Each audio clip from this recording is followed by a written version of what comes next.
A correct and thorough diagnosis always starts with a large group of questions from your doctor. They should include background questions. Is there anybody in your family who has a diagnosis of bipolar 1, bipolar 2, depression? They often ask about alcoholism because there is a connection for many people between an alcoholic relative or somebody with a substance abuse problem and bipolar disorder.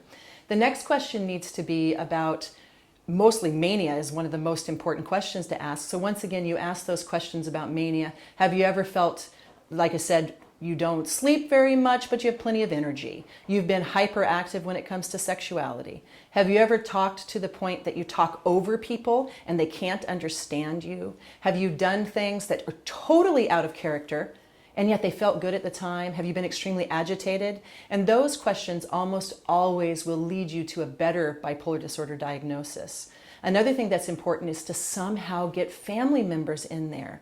Ask them some questions because they often have better observations than the person with the illness. And usually there's a questionnaire that's filled out and the person can talk about whether they've had depression symptoms, psychotic symptoms, manic symptoms, and that's what's needed for a thorough diagnosis. And then you have to rule out illnesses such as thyroid problems or a drug reaction to make sure that the diagnosis of bipolar disorder is correct.